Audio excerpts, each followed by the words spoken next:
네, 안녕하세요. 파리로 모니터. 오늘도 즐겁게 시작합니다. 오늘 정말 멀리서 귀한 손님이 오셨는데요. 와세다 대학교에서 국제학술원 교수로 근무하시는 박상준 교수님이 오셨습니다. 이 박상준 교수님이 요즘 한국에서도 화제가 되고 있는 이 불황탈출이라는 책을 쓰신 분인데요. 저는 이 가운데서 일본 경제에서 찾은 저성장의 돌파구라는 이 문구가 참 와닿습니다. 그래서 정말 바쁘신 분인데 이번 명절 연휴를 맞이해서 한국에 들어오실 때 납치를 해왔습니다. 안녕하세요, 교수님. 네, 안녕하세요. 네, 그 지금 한국에는 며칠 정도 머물다 가시나요? 한국에 한 일주일 정도. 아, 네, 그러시죠. 뭐 네, 그 짧은 기간 동안 뭐 활동하시느라 또 뭐 명절 연휴 보내시느라 바쁘시겠네요. 지금은 그렇습니다. 네. 잠깐 있기 때문에. 오늘 이 교수님이 쓰신 책을 보면서 정말 저는 한국하고 대비해서 정말 생각하고 해야 될 부분들이 참 네, 많이 있다라는 생각이 들었어요. 그래서 네, 이거는 정말 경제와 관련된 분들 혹은 뭐 기업 운영하시는 분들이나 네. 뭐 정책 당국자들도 좀 봐야 되지 않을까 싶은 생각이 들었는데 아유, 감사합니다. 네. 오늘 하여튼 금서 책을 읽으면서 제가 좀 느끼고 있는 여러 가지 질문들을 좀 드릴 테니까 한번 좀 네, 많은 걸 좀 알려주시기 부탁드립니다. 네, 알겠습니다. 바로 우리 지금 한일 문제가 벌어지고 있잖아요. 그 무역 예, 분쟁, 네, 그 핵심 소재를 뭐 수출 제한을 거는 이제 이러한 네, 문제가 있는데 네, 교수님이 얘기하시는 게 이게 이제 이 과거에 네, 일본이 중국으로부터 당했던 것을 그대로 학습을 해서 우리한테 예, 적용하고 있는 것이다. 네, 네. 좀 설명 좀 해주시죠. 일본 같은 경우에 그 중국 히토류라는 것이 당시 2010년도에 일본하고 중국 사이에 분쟁이 있었는데요. 네. 히토류가 그 일본의 전기 자동차나 하이브리드 자동차의 모터를 만들 때 없어서는 안 되거든요. 근데 2010년 7월부터 갑자기 히토류의 수출 물량이 줄어들었어요. 근데 네. 그때는 어떤 정치적 분쟁이 있었던 것은 아니고요.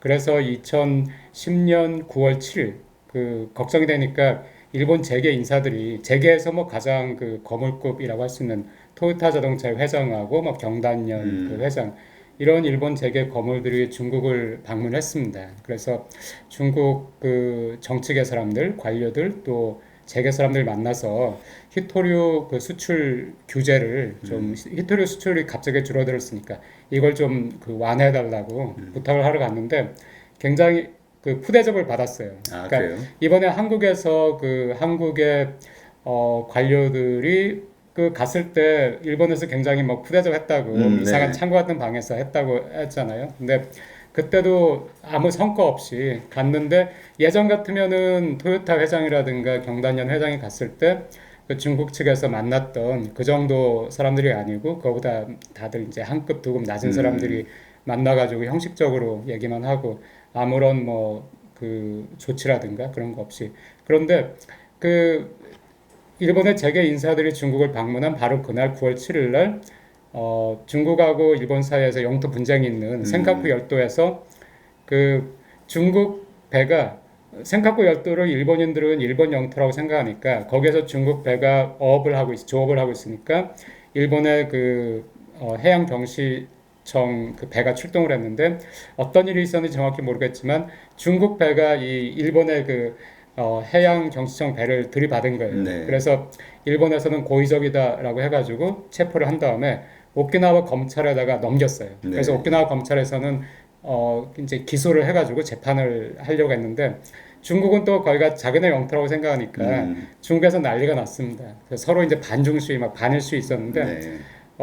그게 9월 7일 날 발생했고 막 그렇게 서로 반중 시위 반일 시위하면서 상태가 안 좋, 그 서로 상황이 안 좋은 상태에서 9월 22일 날 미국에서 그 뉴욕 타임즈가 중국에서 히토류 수출을 완전히 금지하려고 한다라는 보도가 나오니까 뭐 일본이 굉장히 놀랐죠. 왜냐하면 이미 히토류 수출량이 줄어들고 나서부터 일본 재계가 굉장히 긴장을 하고 있었는데 아예 히토류가 들어오지 않으면은 아예 공장이 멈춰야 되니까요.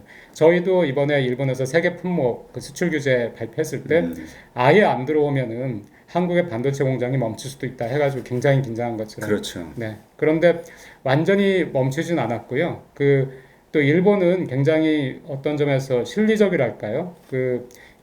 돈에 민감하달까요? 실리적인 뭐 좋은 수도 있고 나쁠 수도 있는데 그래서 그런지 9월 24일 날 오키나와 검찰이 기소 예정이었던 그 선장을 석방을 해요. 석방하고 일본에서 이제 뭐 이렇게 그런 분위기를 좋게 하려는 그런 제스처를 취한 거죠. 근데 그 당시는 하지만 일본 입장에서는 굉장히 굴욕적이라고 그렇게 느꼈겠죠.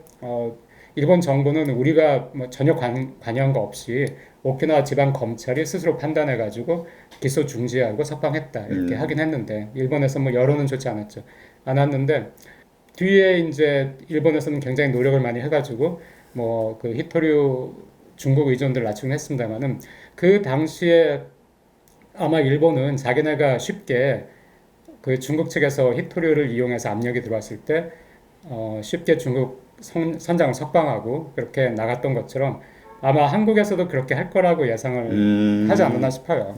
그런데 그게 예상대로 안 가니까 굉장히 아마 당황을 했을 거라고 그렇게 생각합니다. 네. 근데 이제 뭐죠? 그 히토리오 분쟁의 결과는 그래서 결과적으로 그 일본이 네. 진 거죠?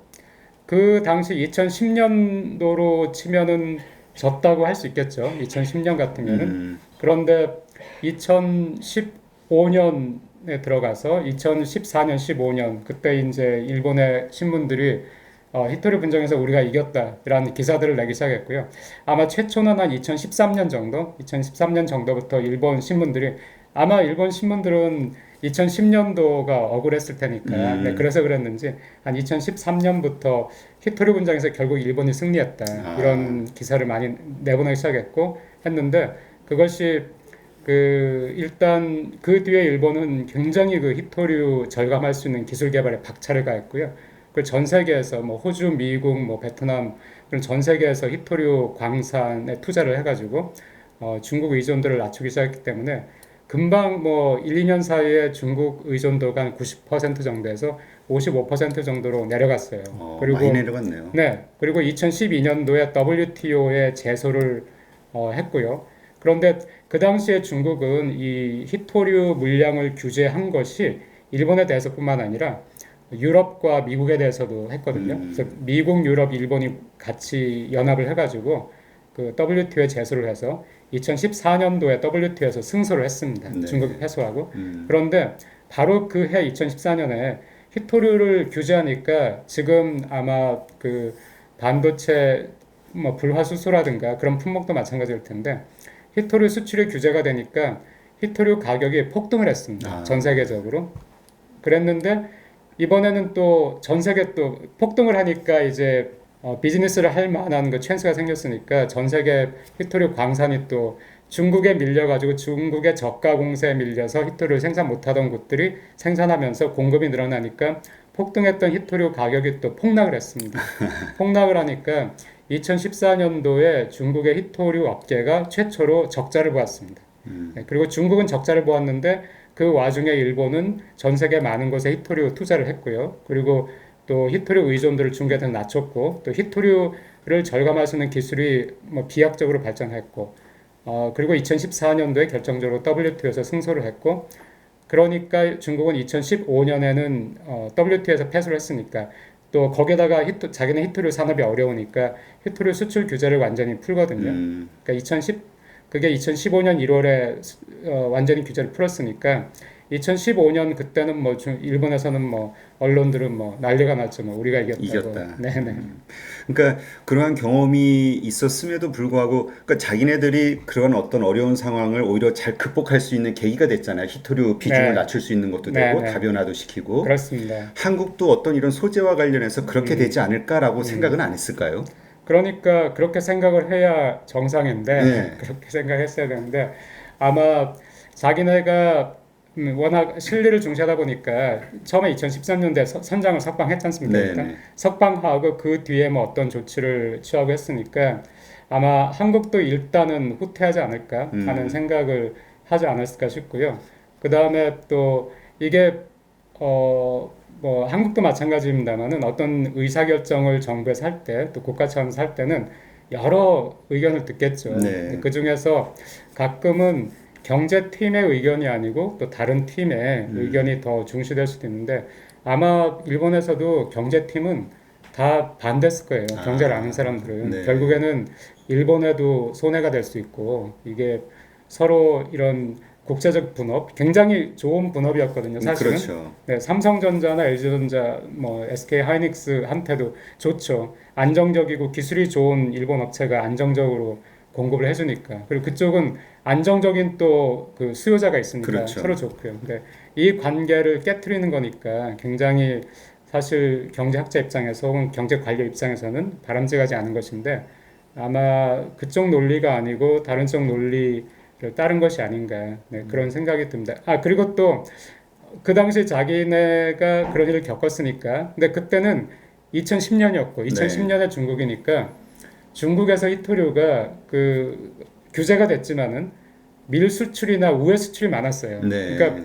중국에서 공식적으로 그 수출한 양하고 일본에 또 공식적으로 들어온 양을 비교하면은 일본에 수입된 양이 더 많았거든요. 그러니까 통계가 서로 맞질 않아요. 그래서 판단이 그 밀수출 혹은 우회 수출 그런 것이 많았다. 그런데 그걸 봤으니까 이번에 일본 정부의 그 조치를 좀 디테일한 것도 보면은 그거를 완전히 그 막으려고 이번에 자기네는 전혀 그 뭐 밀수출은 물론 일본이니까 가능하지 않겠지만 우회 수출도 네, 우회 수출도 처음에는 이게 나오니까 와사다 대학의 이제 경제학과 동료 교수들이 그, 그 지금 같은 이 시대에 말이 되나 일본에서 한국에 가는 걸 막는다 하더라도 그렇죠. 일본에서 뭐 중국에 보내거나 인도네시아 보내가지고 거기서 갈 수도 있을 텐데 이런 얘기를 하면서 되게 이상한 조치다 이렇게 네. 얘기를 했는데 근데 일본 정부에서 그런 것도 못하게 굉장히 그 규제를 하더라고요. 그래서 자기네는 확실하게 중국과 다르게 확실하게 규제를 함으로써 한국이 빠져나갈 수 있는 그런 길이 없도록 할 수 있다는 아마 그런 자신감도 있었을지 모르겠는데 그게 지금 현재 진행 상황을 정확히는 뭐 그 업계 그는 알 수는 없지만은 하지만은 일본이 처음 의도한 대로 흘러가지는 않는 것 같습니다.